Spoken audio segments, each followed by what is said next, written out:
Hey guys, so I've got something a little bit different today. It's a makeup look. I don't know if you just saw that as it sped by.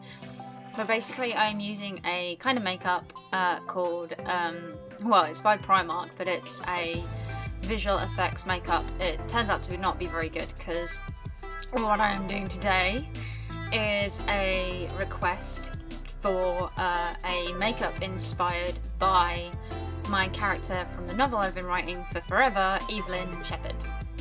Now, the biggest part of the makeup slash costume is that Evelyn has down the right side of her body a pretty full-on scar. Yes, I had to use a hairdryer to cool it down. I did about 3 or 4 layers. The scar actually runs across her face, down her neck, which I have started to do in this costume, across her collarbone, down over her breastbone, and down on some of her right arm as well, because Evelyn is actually left-handed, she's not right-handed, or at least she's ambidextrous. And I didn't want to do that because this is just a trial run. It's not the best makeup. I'm not very good at makeup. In case you didn't know, I'm just about passable. I'll teach myself eventually. I did do theatrical makeup, so I do know how to do some of it. This is just from what I had on hand.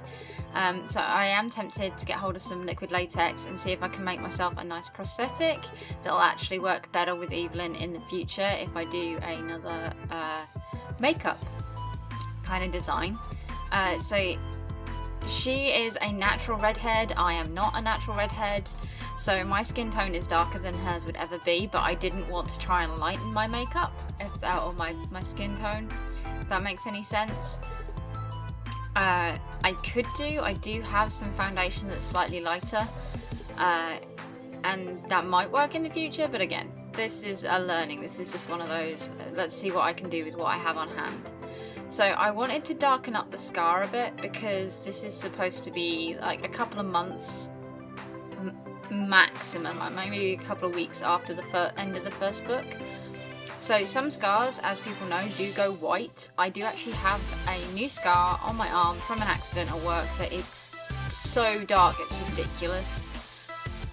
And I wanted to kind of base this scar on that.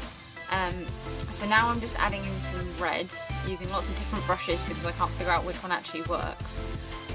And this is where I first run into a bit of an issue with the makeup, in that it, as you can see on my neck there, it comes off with pressure. You can literally peel it off.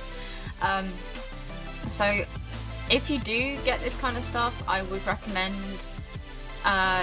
possibly doing your foundation beforehand. I'm not sure how that would actually work, so that could have been something that I should have looked at doing.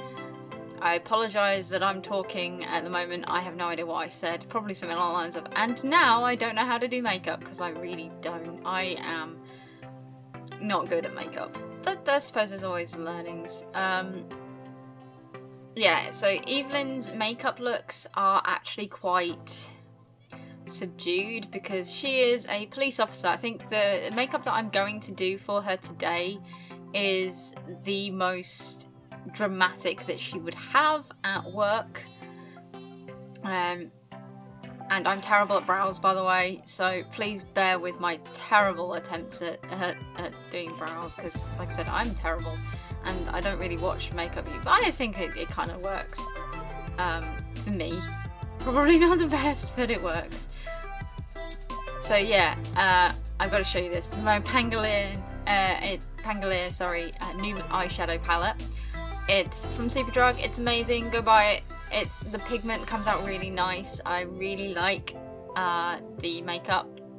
Well, I think if I could put eyeliner on it, it would look better. But the whole idea behind Evelyn is she doesn't really use eyeliner or anything like that unless she's going out for the night. So like I said, this is the most dramatic she would ever do because she is a police officer, she is a detective. She's not really a, I don't know, she doesn't really do makeup. So it's not the best. She looks a bit sick, but that's the point. This is like a couple of weeks after she's been dead. And I do only do the costume, the top half of her costume, and I do struggle with my hair because Evelyn has shorter hair than I do, and she wears it in a bun most of the time because I'm not cutting my hair. I'm not doing a cosplay of her. This was just a can I do it kind of thing. And the answer is kind of. I kind of can. Anyway, so here's the finished product. I hope you like it. That's Evelyn Shepherd, everybody. And I look so washed out there. Anyway, thank you for watching. Take care, have fun, and goodbye.